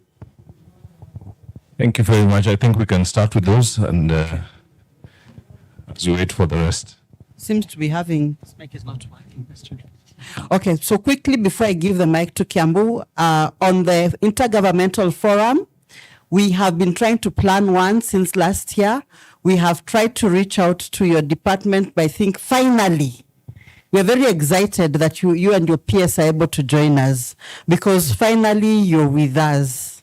That's the most exciting news we have. Now, the other news is 5th and 6th November are our dates for the proposed engagement with the county governments. We can convert it into an intergovernmental forum. Check your calendars and let us know whether those dates work for you, because they work for us, for the regulator, and for the Ministry of ICT. If they work for the State Department of Devolution, we shall be very happy, because then we work with you and the Council of Governors and get the counties into a deeper discussion on this. And we are ready to, we have been trying to negotiate. It's very difficult for me as TESPOK to visit all the 47 governors. It has been challenging. And I don't sleep at night when the networks are down. Every CEO will call me. Every CTO will call me. When there is a theft, when there is a vandalism, when my phone is a call center for infrastructure, because I'm at the heart of that infrastructure. So kindly, help to facilitate so that I don't grow old quickly. And then I'll give the mic to Jacqueline to respond. Thank you, Fiona. For us, our main communication path is through COG, the Council of Governors. I didn't get the gentleman's name. Kome, yes, thank you, Kome. I think what you spoke about is the issue to do with the towers, the laying of the towers. And your concern is ideally on the issues to do with the fees and charges, why you have to pay after every 3 years. Now, allow me to have that conversation with you to understand what exactly have you laid, where, and then now we can actually now look at it on both ends, as well as the environmental parts that you've also mentioned. Because we're currently reviewing our 2024 finance bill, and it could be, ideally, a good conversation to have during the public participation process. Okay? Yes.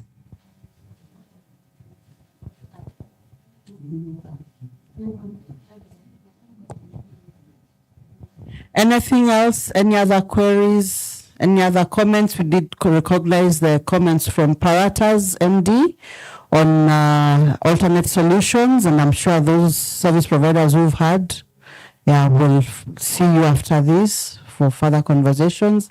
I'm seeing a lot of TESPOK members in the room. Hamsa mko sawa?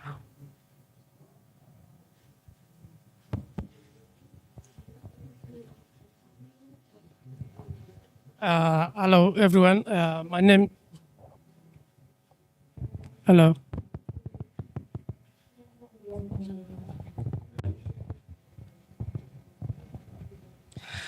Hello, everyone. My name is Hamza Adam.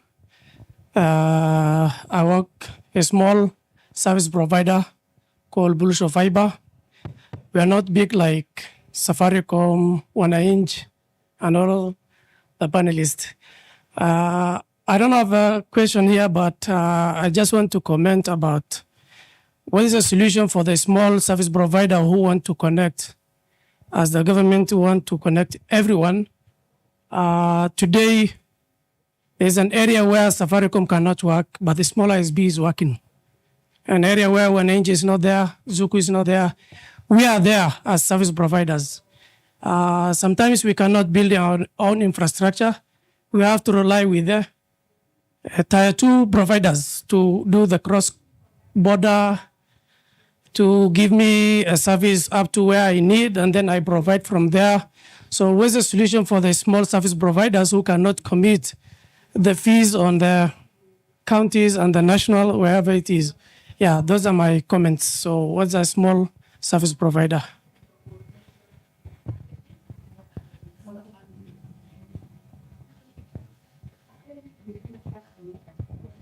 Thank you very much. My name is Naomi Kefa from the Council of Governors. And for a long time, we have had an ICT committee at COG, and the chair is Governor Wisely Rotich. And let me say that the discussions here, that committee has not been very vibrant. Yeah, and the discussions here are very ripe for an ICT committee that is very active. So I listened to the panel and the very strong sentiments that county governments should know that this is an exclusive function. But I urge private sector here to engage the counties. And from the discussions we've had, that is an area that we need to pursue. So just to say that we are hoping to be engaged more. I'm not in ICT, I'm in legal, but we support the committees. There's a legal officer who supports the committees, so I know that if we are engaged, we can support. The other point I would like to say is on intergovernmental sector forums, and the Secretary has mentioned we are finalizing on the framework for intergovernmental sector forums engagement, and ICT is one of the sector forums that we need, seeing the issues that are here. So I think that will unlock some of these issues, and looking forward to the dialogue that you have said you'll have in November. Thank you. Thank you very much for those comments. I think, Fiona, in the interest of time, you can have the final word.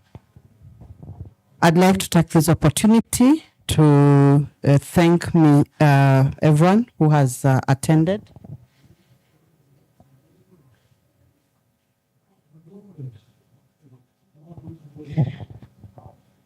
So I'd like to thank everyone who has attended, who's been with us from the onset to now. I want to thank all the service providers who've come in all the way from Nairobi, your headquarters, and coming to support us. I'd like to give a special call out and thanks to all the panelists. I want to also just appreciate once more P.S. Michael Lena Salon. That name is giving me a challenge, but yeah, tutazoea.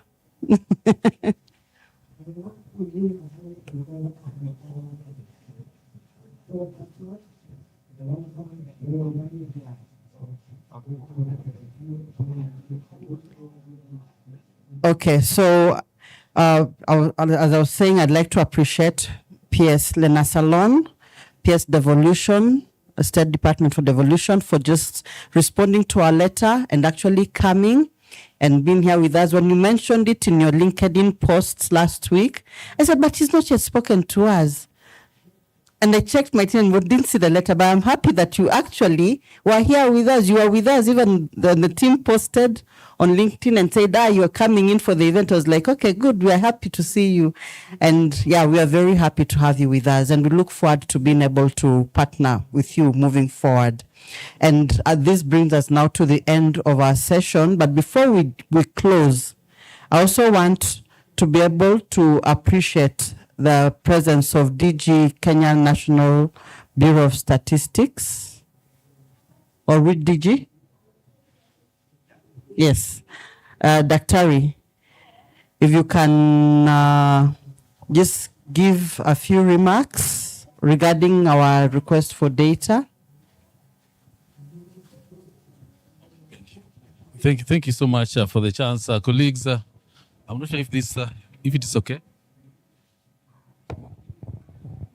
Thank you so much for the chance again. As I mentioned, from the Bureau of Statistics, our work is to show you where you are, just to tell you where you are. And it gives you a wake-up call on what is happening. Whatever you implement, when we do the evaluation on the ground, we are able to show where you are. And that's why you are able to see from even this small fact sheet that is here, it shows a lot of disparities. The real report shows a lot of disparities between the urban and rural. So we did even a small write-up that went to the press yesterday without knowing what is going to take place today. And one of the issues that we are talking about is that, having then seen the results in the report, we are saying that the stakeholders, the government, the private sector should invest in the area of ICT infrastructure, just to ensure that we deal with those disparities that are there. You can see that the highest uptake of the counties on ICT related matters are actually just Nairobi, Murang'a, Kirinyaga, Kiambu, Nyandarua, and that goes up to 62%. Among those ones that I've mentioned, it goes up to 62%. The highest is 67%. So we still have space to achieve. But when you go to the ASAL areas, you get now Garissa there, Tana River, you get Turkana, you get West Pokot doing very poorly. And you see, we have people there who should also be getting the services. So it tells you how bad the situation is in the ASAL areas. So we need to really address those matters. Now, on our side, Bureau is one institution that you go to agriculture, you get us. You go to education, you get us. You go to ICT, you get us. In whatever area of, within the sector of the economy, we are there. So it's a question of how do we partner to get to get what you require, so that you can now see this is our baseline, but we need to be at this level. So we are really available for your services, just to make sure that we move at the same speed. We were to do an ICT survey 2 years ago, but then the funds did not come in at a good time. We'll still keep on checking if we are able within this year and up to next year, if we are able to get reasonable funds, then we need now to bring on board the kind of issues that we should be able to establish, so that you can tell where you are. Now, this is not limited to the national government, but also to the counties. We did a survey of 25,000 households, which is giving us this report, meaning that we are also reporting at the county level. So for the counties, and for the counties that are here, kindly consider doing your county statistical abstract. Homa Bay has just done theirs. We were to launch it last week, but the space was not there. But I can see it is already in their.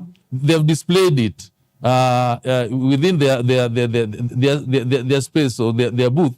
The Homa Bay County Statistical Abstract containing the data for 2023, but is written 2024. We are continuing with a number of counties to do that. It is administrative data plus survey data, which will be able to give you insights of how you are moving progressively over time. So let's do that. Lastly, this small fact sheet has a QR code. If you scan that QR code, you'll be able to get the full report that we are referring to. Thank you.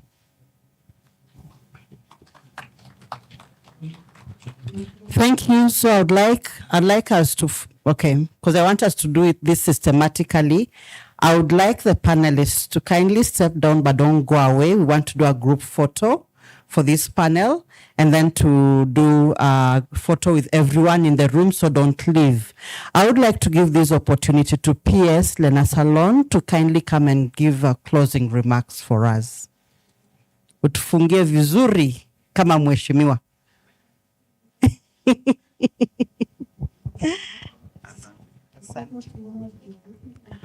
Thank you very much.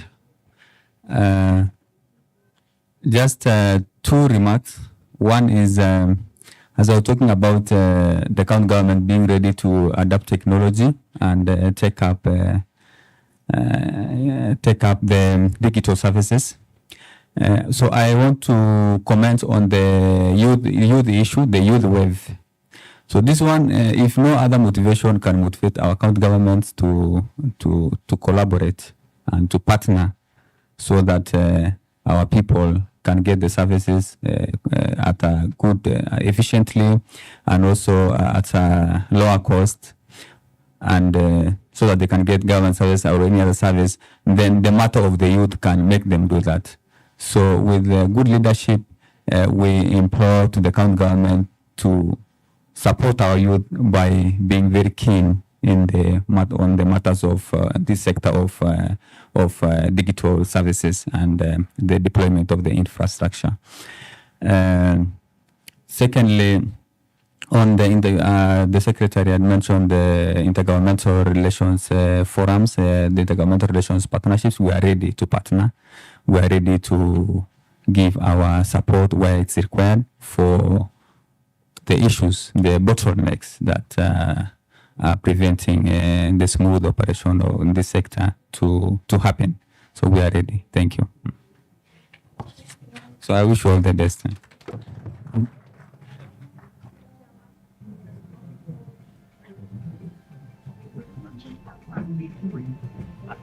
Yeah, we have something for you, but we need to take the chance. Please move to the center. That is a small token of appreciation for giving us your time and joining us. Thank you so much.